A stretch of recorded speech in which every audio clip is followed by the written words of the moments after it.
वैदिक साहित्य एक दृष्टि में वैदिक साहित्य एक दृष्टि में, ठीक है। ब्राह्मण ग्रंथ, आर्याणक ग्रंथ और उपनिषद। कुल ब्राह्मण ग्रंथों की संख्या 2+2+3+1 बराबर 8। कुल आरण्यक ग्रंथों की संख्या 2+3+2+0 = 7। और कुल उपनिषदों की संख्या 2+6+1+3 = 12। ऋग्वेद। ऋग्वेद ऋग्वेद का ब्राह्मण ग्रंथ ऋग्वेद के ब्राह्मण ग्रंथ हैं ऐतरेय ब्राह्मण ग्रंथ और कौशितकी ब्राह्मण ग्रंथ। आरण्यक ग्रंथ हैं ऐतरेय आरण्यक ग्रंथ और कौशितकी आरण्यक ग्रंथ। और उपनिषद हैं ऐतरेय उपनिषद और कौशितकी उपनिषद। यजुर्वेद यजुर्वेद का ब्राह्मण ग्रंथ है यजुर्वेद के ब्राह्मण ग्रंथ हैं शतपथ ब्राह्मण ग्रंथ और तैत्तिरीय ब्राह्मण ग्रंथ। आरण्यक ग्रंथ हैं बृहदारण्यक आरण्यक ग्रंथ और शतपथ आरण्यक ग्रंथ और तैत्तिरीय आरण्यक ग्रंथ। और उपनिषद हैं ईश बृहदारण्यक तैत्तिरीय मैत्रेय कठ श्वेताश्वर उपनिषद। सामवेद सामवेद के ब्राह्मण ग्रंथ हैं पंचविश ब्राह्मण ग्रंथ, षण्डविश ब्राह्मण ग्रंथ और जैमिनीय ब्राह्मण ग्रंथ। सामवेद के आरण्यक ग्रंथ हैं छांदोग्य आरण्यक ग्रंथ और जैमिनीय आरण्यक ग्रंथ।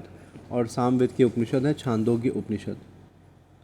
अथर्ववेद का ब्राह्मण ग्रंथ है गोपथ ब्राह्मण ग्रंथ। अथर्ववेद का कोई आरण्यक ग्रंथ नहीं लिखा गया है। और अथर्ववेद के उपनिषद हैं मुंडकोपनिषद, मांडुक्य उपनिषद और एवं प्रश्नोपनिषद। ब्राह्मण ग्रंथ। ब्राह्मण शब्द की उत्पत्ति ब्रह्म शब्द से हुई है जिसका तात्पर्य है जटिल से सरल की ओर प्रस्थान करना। वेदों को संस्कृत की गद्य शैली में संकलित किया गया। ब्राह्मण ग्रंथों को वेदों का भाष्य कहा जाता है। संपूर्ण ब्राह्मण ग्रंथों की संख्या 8 है। अथर्ववेद पर मात्र एक ब्राह्मण ग्रंथ की रचना की गई है। ऐतरेय ब्राह्मण ग्रंथ में सर्वप्रथम राजसूय यज्ञ का उल्लेख किया गया है। शतपथ ब्राह्मण ग्रंथ में जल प्लावन की कथा, राजा दुष्यंत और भरत की कथाओं का भी उल्लेख किया गया है।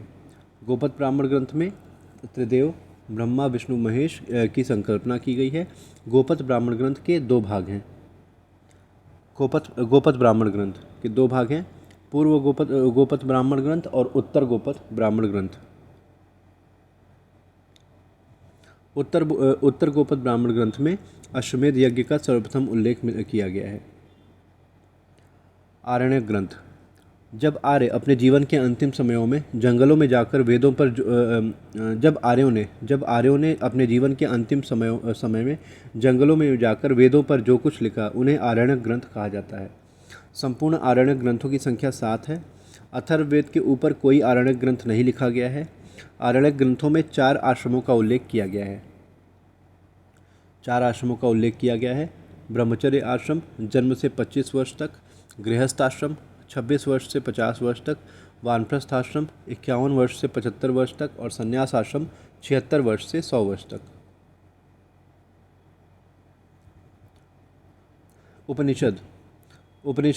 उपनिषद की उत्पत्ति 3 शब्दों से मिलकर हुई है, उप, नि और सद। उप अर्थात समीप, नि अर्थात निष्ठापूर्वक और सद अर्थात बैठकर। अर्थात गुरु के समीप निष्ठापूर्वक बैठकर वेदाध्ययन करना ही उपनिषद कहलाता है। गुरु के समीप निष्ठापूर्वक बैठकर वेदाध्ययन करना ही उपनिषद कहलाता है। संपूर्ण उपनिषदों की संख्या 108 है। 108 है। मुक्तिकोपनिषद के अनुसार उपनिषदों की संख्या 108 है। प्रमाणित उपनिषदों की संख्या 12 है, किंतु शंकराचार्य ने 10 उपनिषदों को ही प्रामाणिक माना है। उपनिषदों में सबसे बड़ा बृहदारण्यक उपनिषद है और सबसे छोटा मांडुक्य उपनिषद है। बृहदारण्यक उपनिषद में ब्रह्मवादिनी और सतोवधू महिलाओं का उल्लेख किया गया है। ब्रह्मवादिनी वे महिलाएं होती थीं जो वेदों का अध्ययन करने के बाद आजीवन कुंवारी रहकर वेदों का प्रचार प्रसार करती थीं। और सतोवधू वे महिलाएं होती थीं जो वेदों का अध्ययन करने के बाद गृहस्थ जीवन में प्रवेश करने के बाद वेदों का प्रचार प्रसार करती थीं। जाबलोपनिषद। जाबलोपनिषद में सर्वप्रथम 4 आश्रमों का उल्लेख किया गया है। कठोपनिषद में यम और नचिकेता के बीच हुए संवाद का उल्लेख मिलता है। बृहदारण्यक उपनिषद में याज्ञवल्क्य और गार्गी के बीच हुए संवादों का उल्लेख प्राप्त होता है।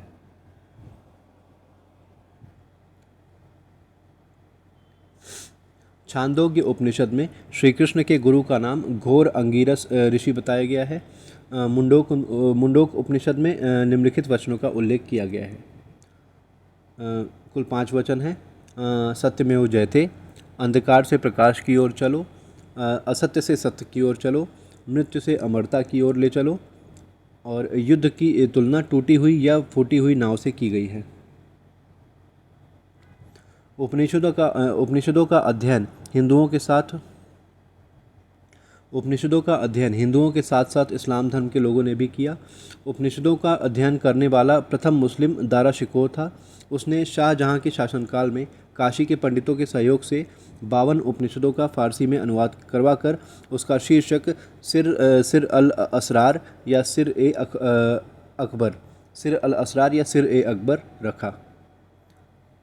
उपनिषदों का अध्ययन करने वाला प्रथम मुस्लिम दारा शिकोह था। उसने शाहजहां के शासनकाल में काशी के पंडितों के सहयोग से 52 उपनिषदों का फारसी में अनुवाद करवाकर उसका शीर्षक सिर अल असरार या सिर ए अकबर रखा। वैदिकोत्तर साहित्य। पहला, वेदांग। वेदों को वैज्ञानिक स्वरूप प्रदान करने के लिए जिन विषयों का विकास किया गया उन्हें वेदांग कहा जाता है। संपूर्ण वेदांगों की संख्या 6 है। पहला, व्याकरण। प्राचीन काल में वेदों में व्याकरण का अभाव था। वेदों में निहित मंत्रों को वैज्ञानिक स्वरूप प्रदान करने के लिए जिन विषयों का विकास किया गया उसे व्याकरण कहा जाता है। व्याकरण पर लिखी गई पहली पुस्तक अष्टाध्यायी है।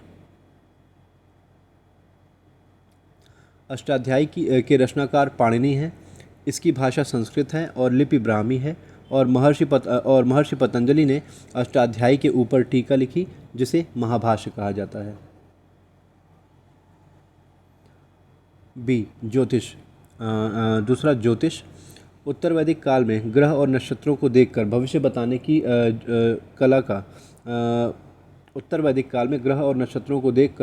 बताने की कला का जो विकास हुआ उसे ज्योतिष कहा जाता है। ज्योतिष पर लिखी गई पहली पुस्तक वेदांग ज्योतिष है। इसके रचनाकार लगध मुनि हैं।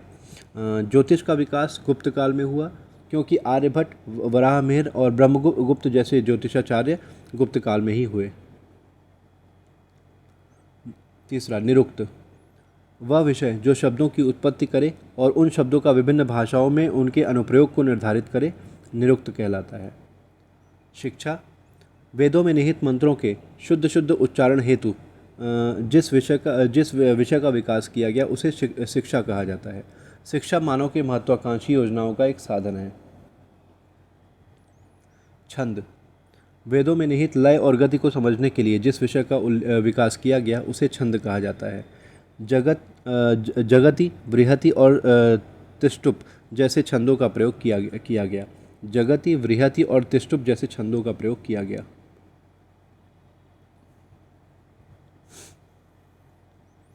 कल्पसूत्र। कल्पसूत्रों में धर्म और समाज का उल्लेख है। कल्पसूत्र 3 प्रकार के हैं: श्रौत सूत्र, गृह सूत्र और धर्म सूत्र। श्रौत सूत्र यज्ञ कुंड के आकार एवं यज्ञों को संपन्न करने वाले नियम का उल्लेख श्रौत सूत्र में है। गृह सूत्र लौकिक एवं पारलौकिक बातों का उल्लेख है। धर्म सूत्र में वर्ण व्यवस्था और कर्तव्य, पुरुषार्थ, आश्रम व्यवस्था और 16 संस्कारों का उल्लेख है। शुल्व सूत्र ये भारतीय रेखागणित का विकास हुआ है। 4 प्रकार के पुरुषार्थ हैं: धर्म, अर्थ, काम और मोक्ष। 16 संस्कारों में सबसे प्रसिद्ध 11वें क्रम का उपनयन संस्कार है। अंतिम अंत्येष्टि संस्कार है। वेदांगों की तुलना मानव के अंगों से। वेदांग और मानव के अंग: व्याकरण मुख, ज्योतिष आँख, निरुक्त कान, शिक्षा नाक, छंद पैर, कल्पसूत्र हाथ।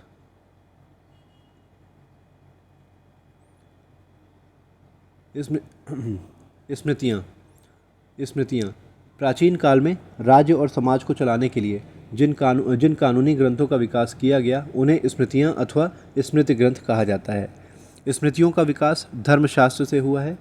पीवी काणे ने स्मृतियों पर धर्मशास्त्र का इतिहास नामक ग्रंथ की रचना की। प्रमुख स्मृतियों की संख्या 6 है। प्रमुख स्मृतियों की संख्या 6 है। पहला, मनुस्मृति 2000 BC से 200 AD। मनुस्मृति सबसे प्रथम एवं प्राचीन स्मृति है। इस स्मृति के रचनाकार मनु ऋषि हैं।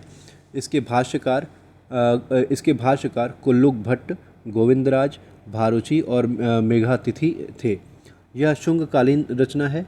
मनुस्मृति में चारों आश्रम, पुरुषार्थ, संस्कार और 7 प्रकार के दासों का उल्लेख किया गया है। मनुस्मृति के अनुसार सती प्रथा होनी चाहिए और पिता द्वारा लिया गया कर्ज पुत्र को अदा करना चाहिए। दूसरा, याज्ञवल्क्य स्मृति 1000 BC से 300 AD। भाष्यकार विश्वरूप विज्ञानेश्वर एवं अपरार्क। भाष्यकार विश्वरूप विज्ञानेश्वर एवं अपरार्क। इस स्मृति के अनुसार सती प्रथा नहीं होनी चाहिए और पिता द्वारा लिया गया कर्ज पुत्र को अदा नहीं करना चाहिए। इस स्मृति में सर्वप्रथम कायस्थ एवं सीमा विवाद जैसे शब्दों का उल्लेख मिलता है। समाज में सूदखोरी होनी चाहिए, याज्ञवल्क्य स्मृति के अनुसार। नारद स्मृति 300 BC से 400 AD। नारद स्मृति गुप्तकालीन रचना है। इसमें 15 प्रकार के दासों का वर्णन है। इस स्मृति में 15 प्रकार के दासों का वर्णन किया गया है। इसमें दीनार शब्द का सर्वप्रथम उल्लेख हुआ है। यह यूनानी भाषा का शब्द है जो स्वर्ण मुद्रा के लिए प्रयोग किया जाता था। नारद स्मृति गुप्तकालीन रचना है। इसके भाष्यकार असहाय हैं। कात्यायन स्मृति के अनुसार शूद्रों को वेद पढ़ने व सुनने की अनुमति नहीं थी। संवर्त स्मृति के अनुसार अब देश पर बाह्य संकट उत्पन्न हो तो संवर्त स्मृति के अनुसार जब देश पर बाह्य संकट उत्पन्न हो तो ब्राह्मणों को भी शस्त्र धारण करना चाहिए। और ओसनम स्मृति में कायस्थ जाति का उल्लेख प्राप्त होता है। यह कर्णिक या लेखन का कार्य करती थी।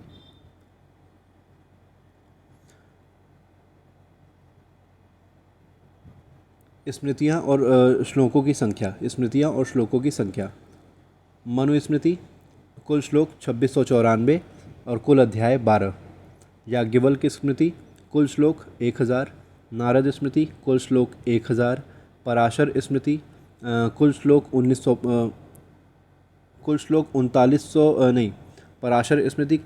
5932।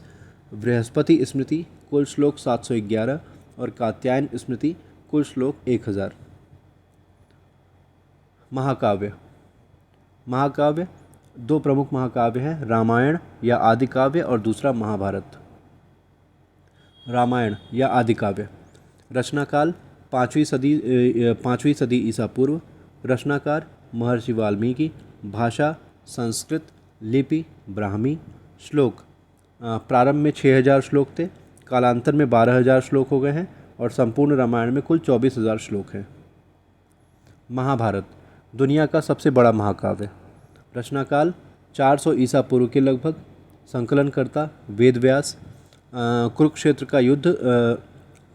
का युद्ध लगभग 950 BC। भाषा संस्कृत है। लिपि ब्राह्मी है। श्लोक कुल 8800 श्लोक। जय या जय संहिता मौलिक नाम। 24000 श्लोक। भारत या 24000 श्लोक भारत या चतुर्विश संहिता और 1,00,000 श्लोक महाभारत या शत सहस्त्र संहिता में।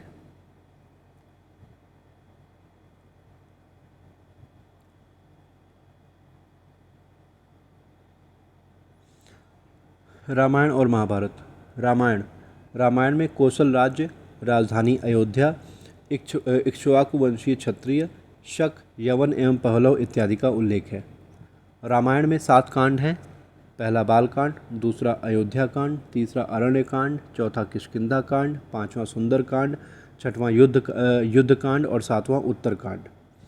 सबसे बड़ा कांड किष्किंधा कांड सबसे बड़ा कांड है। किष्किंधा कांड में शक एवं यवन के नगरों का उल्लेख मिलता है। अकबर के काल में अब्दुल कादिर बदायूनी ने रामायण का फारसी में अनुवाद किया। महाभारत महाभारत संपूर्ण सर्गों या पर्व की संख्या 18 है। आदि सर्ग प्रथम एवं प्राचीन है। कौरव एवं पांडव की उत्पत्ति का उल्लेख किया गया है। आदि सर्ग में कौरव एवं पांडव की उत्पत्ति का उल्लेख किया गया है।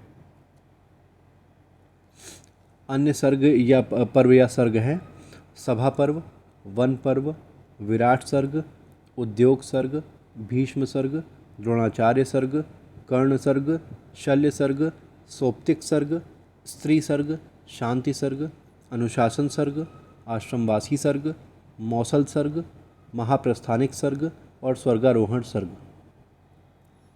महाभारत को पंचम वेद कहा जाता है। इसका अभिलेखीय साक्ष्य ऐहोल अभिलेख से प्राप्त होता है।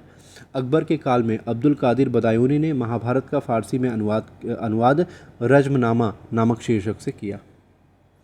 अकबर के काल में अब्दुल कादिर बदायूनी ने महाभारत का फारसी में अनुवाद रज्मनामा नामक शीर्षक से किया।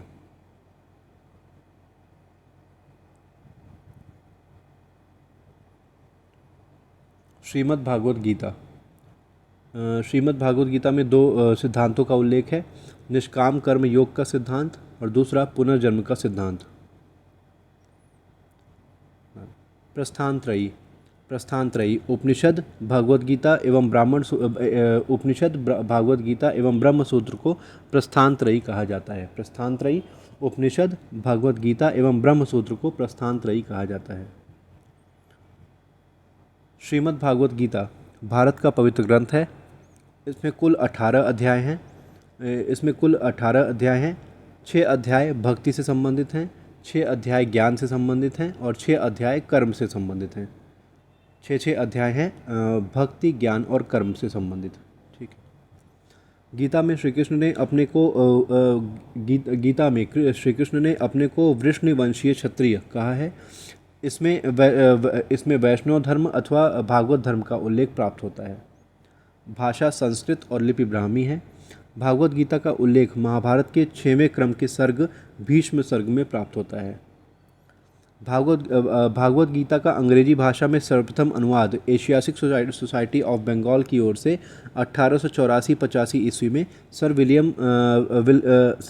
विलियम विल्किंस के द्वारा किया गया। भागवत गीता का अंग्रेजी भाषा में सर्वप्रथम अनुवाद एशियाटिक सोसाइटी ऑफ बंगाल की ओर से 1884-85 ईस्वी में सर विलियम विल्किंस के द्वारा किया गया। मराठी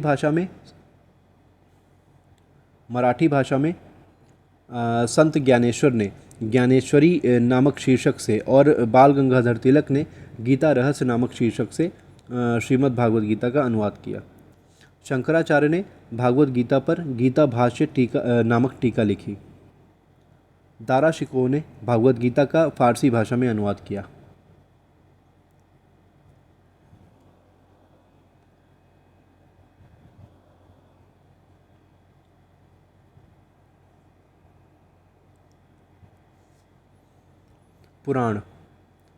पुराण मानव की स्मृतियों पर आधारित प्राचीन कथा है। पुराण क्या है? मानव की स्मृतियों पर आधारित प्राचीन कथा, जिसकी पुराणों की भाषा संस्कृत है, लिपि ब्राह्मी है। पुराणों के संकलनकर्ता हैं लोमहर्ष एवं अग्रश्रवा। अलबरूनी पुराणों का अध्ययन करने वाला प्रथम मुसलमान है। संपादन काल गुप्त काल में और डिनेस्ट्रीज़ ऑफ द काली एज पुराणों पर लिखित अंग्रेजी भाषा की प्रथम पुस्तक है, जिसके लेखक हैं F.E. Pargiter. Dynasties of the Kali age F.E. Pargiter द्वारा लिखी गई है, पुराणों पर लिखित अंग्रेजी भाषा की प्रथम पुस्तक।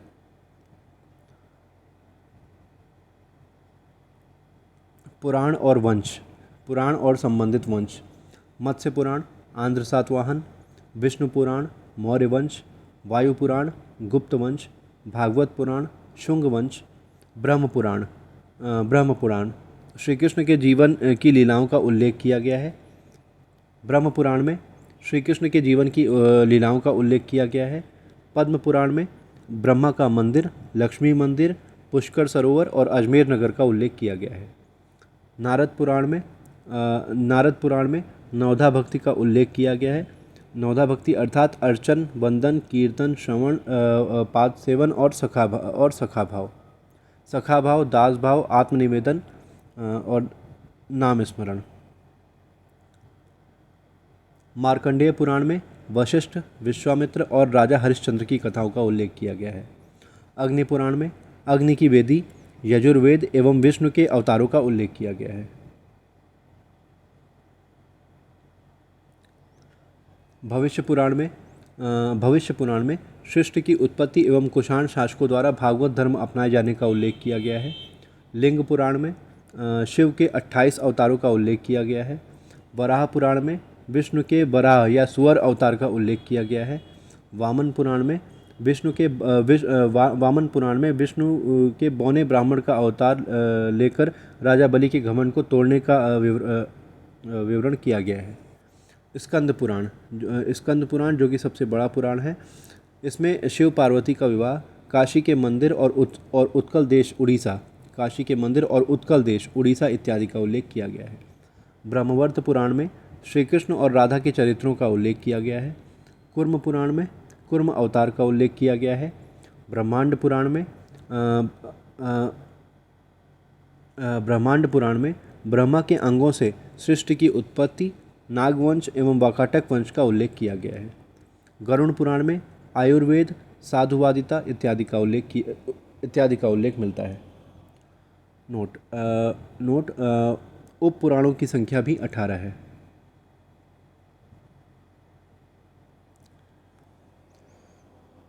ब्राह्मणेतर साहित्य जो दो प्रकार के हैं, पहला बौद्ध धर्म साहित्य और दूसरा जैन धर्म साहित्य। बौद्ध धर्म साहित्य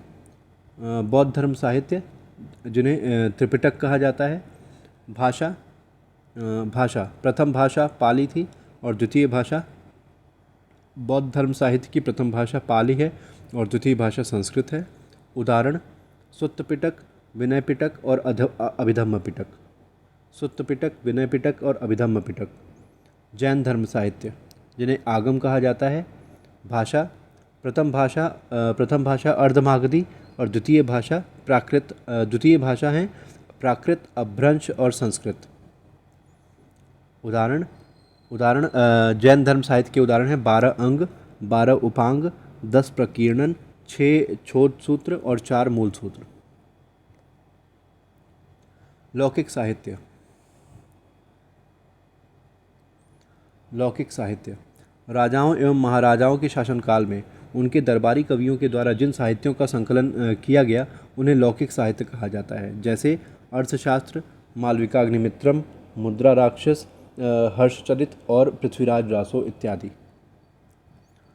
पुरातात्विक स्रोत भूगर्भ के अंदर और बाहर से प्राप्त ऐतिहासिक वस्तुओं के अध्ययन को ही पुरातात्विक स्रोत कहा जाता है, जैसे अभिलेख, मुद्राएं, भवन, मंदिर, मृद्भांड, मूर्तियां, पत्थर के औजार इत्यादि। गवर्नर जनरल लॉर्ड कर्जन ने 1903 ईस्वी में भारतीय पुरातत्व विभाग की स्थापना कलकत्ता में की। वह पुरातत्ववेत्ता था। उसने 1904 ईस्वी में भारतीय पुरातत्व संरक्षण अधिनियम पारित कर 50,000 पाउंड की धनराशि को स्वीकृति प्रदान की।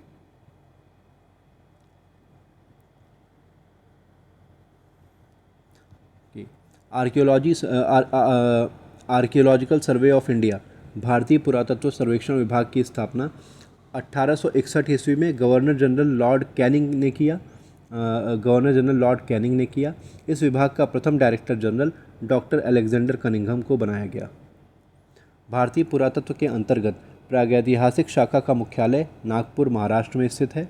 भारतीय प्रागैतिहासिक के जन्मदाता भूगर्भ वैज्ञानिक डॉक्टर रॉबर्ट ब्रूस फुट हैं।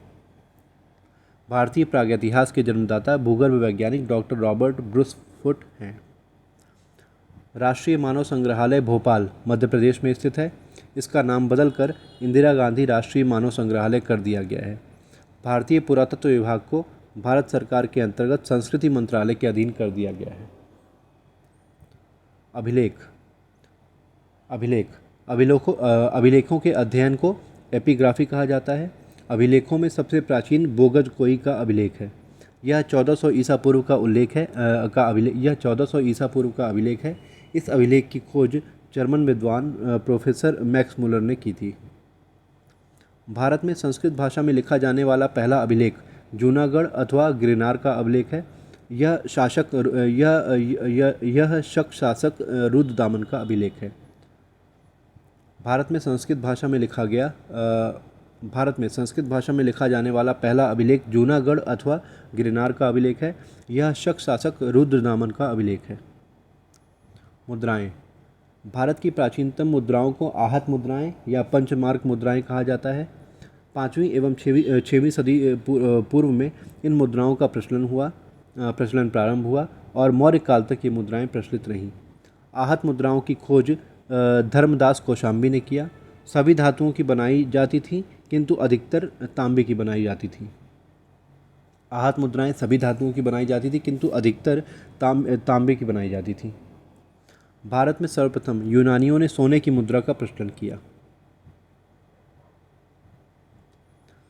सर्वाधिक सोने के सिक्के गुप्त काल में जारी किए गए किंतु सबसे अधिक सोने के सिक्के मौर्य काल में प्राप्त हुए हैं। सर्वाधिक तांबे के सिक्के कुषाण काल में प्रचलित हुए थे। सीसे के सिक्के सबसे पहले आंध्र सातवाहन वंश के शासकों ने जारी किए थे। मृद्भांड और वंश या काल। उत्तम या घर्षित या चकमक मृद्भांड नवपाषाण काल। काले एवं लाल मृद्भांड ताम्रपाषाण काल। लाल मृद्भांड हड़प्पा काल। गैरिक मृद्भांड पूर्व वैदिक काल। चित्रित धूसर मृद्भांड उत्तर वैदिक काल। और NPBW उत्तरी काले पॉलिशदार मृद्भांड मौर्य काल। विदेशी यात्रियों के विवरण।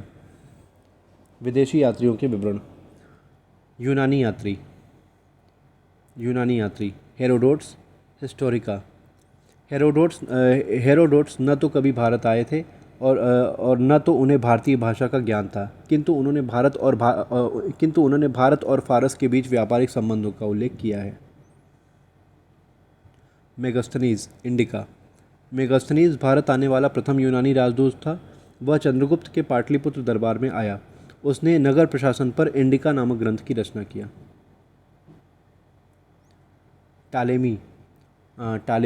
टालेमी यूनानी यात्री था। उसने भारत के बंदरगाहों का भ्रमण किया और उसने जियोग्राफी नामक पुस्तक की रचना किया। इस पुस्तक में भारतीय भौगोलिक स्थितियों और बंदरगाहों का उल्लेख किया गया। सिकंदर के पूर्व के यात्रियों का विवरण। सिकंदर के बाद यूनानी यात्री और सिकंदर के साथ आने वाले यूनानी यात्री। तो सिकंदर के पूर्व आने वाले यूनानी यात्री हैं हेरोडोट्स और ट्रेसियस जो कि एक ईरानी राजवैद्य था। सिकंदर के बाद आने वाले यूनानी यात्री मेगास्थनीज डायमेकस डायनोसिस और हेलियोडोरस। सिकंदर के बाद आने वाले यूनानी यात्री हैं मेगास्थनीज डायमेकस डायनोसिस और हेलियोडोरस। ये सभी राजदूत थे। और सिकंदर के साथ आने वाले यूनानी यात्री थे निरियाकस अरिस्टोबुलस और अनेसेक्रेट्स। निरियाकस अनिस्टोबुलस और अनेसेक्रेट्स। चीनी यात्रियों का क्रम इस प्रकार है: फाहियान, सोंग्यून, ह्वेनसांग और इत्सिंग। फाहियान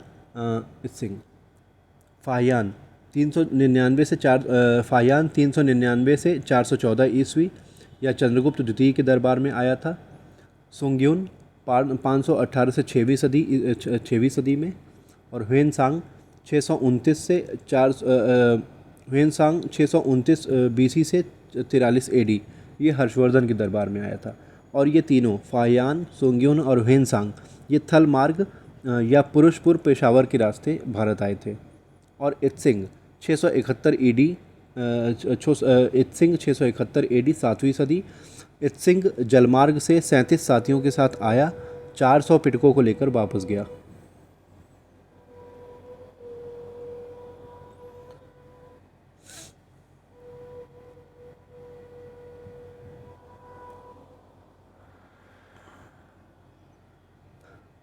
अरबी यात्री। अरबी यात्री पहला सुलेमान 9वीं सदी ईस्वी या 1851 ईस्वी में कन्नौज में मिहिर भोज के दरबार में आया था। सुलेमान ने कहा कि मिहिर भोज मुसलमानों का घोर शत्रु है, लेकिन कन्नौज नगर अत्यंत सुंदर एवं समृद्ध नगर है। अल मसूदी 10वीं सदी ईस्वी 915-916 ईस्वी।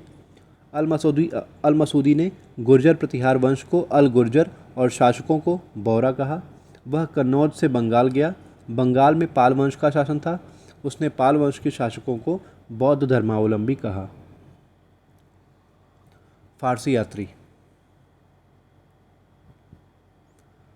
फारसी यात्री फारसी यात्री अल-बरूनी। अल-बरूनी पूरा नाम अबू रेहान मोहम्मद इब्न हसन अहमद अल-बरूनी। 1017 से 1018 ईस्वी में अल-बरूनी महमूद गजनवी के साथ भारत आया। उसने किताबुल हिंद या तहकीक हिंद की अरबी भाषा में रचना की। उसने 1000 ईस्वी से 1027 ईस्वी के मध्य भारत की स्थितियों का इस पुस्तक में वर्णन किया है।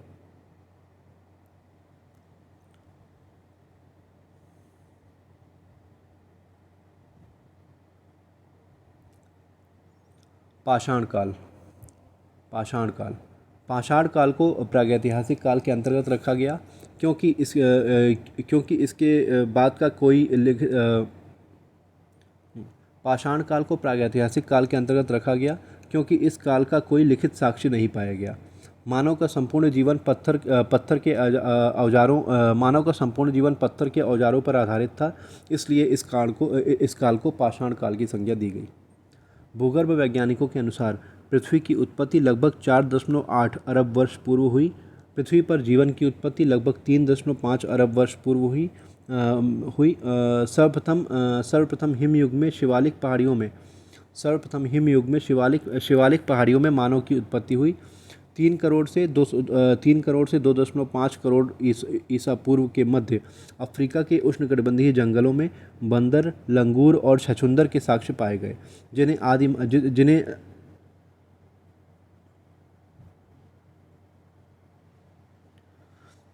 आदिमानव या प्राइमेट कहा गया।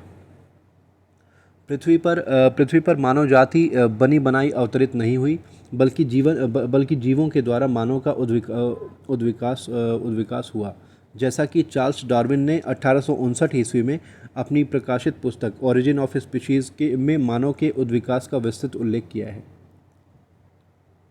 रामापिथेक्स मानव को मानव सम अर्थात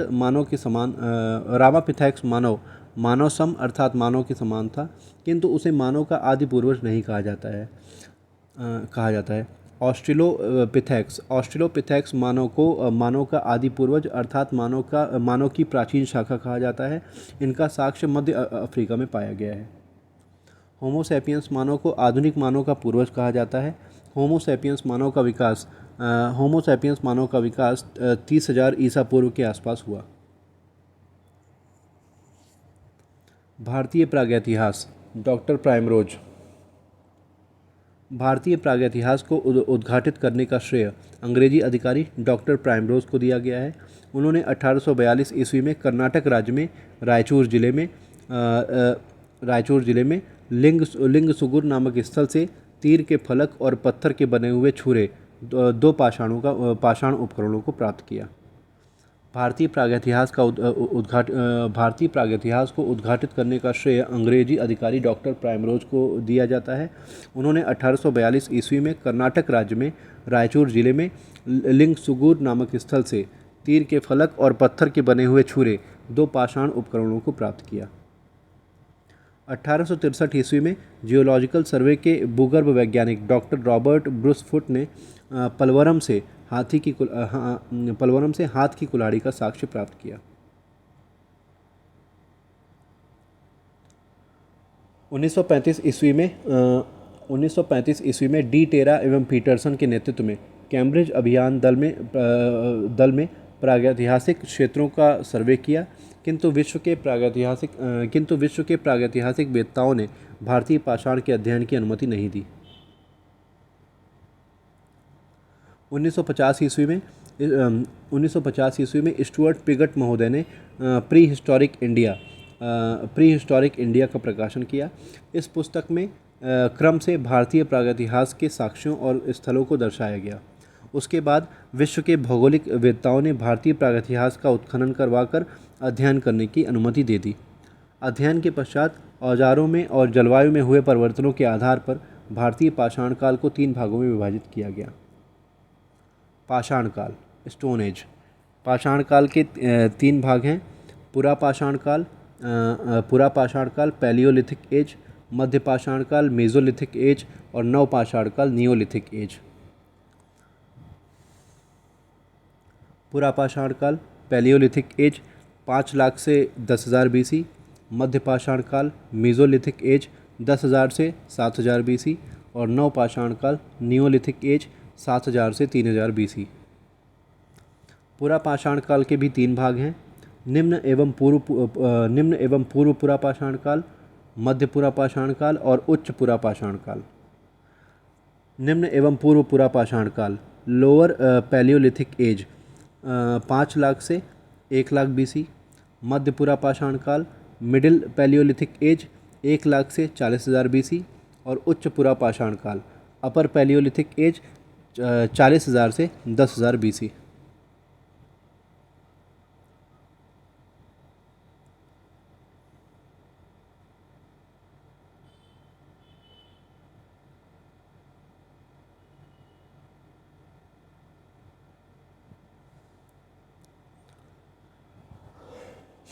पुरा पाषाण काल। भारतीय प्रागैतिहासिक युग में पुरा पाषाणकालीन मानव का जीवन अस्थायी, घुमक्कड़ एवं खानाबदोश था। मानव शिकार करना जानता था, उसके अर्थव्यवस्था का प्रमुख साधन भी आखेट या शिकार करना ही था। इस काल का मानव कृषि कार्य करना, पशुपालन करना या स्थायी जीवन व्यतीत करने से अनभिज्ञ था। जलवायु में हुए परिवर्तनों और पत्थर के औजारों में परिवर्तनों के आधार पर पुरातत्ववेत्ताओं ने पुरा पाषाण काल को 3 भागों में विभाजित किया है। पुरा पाषाण काल को 3 भागों में विभाजित किया है। पहला निम्न एवं पुरा पाषाण काल। पहला निम्न एवं पूर्व पुरा पाषाण काल। निम्न एवं पुरा पाषाण काल से संबंधित 3 संस्कृतियां हैं: सोहन संस्कृति या चापर चापिंग पेबुल संस्कृति, दूसरा नर्मदा संस्कृति और तीसरा मद्रास संस्कृति।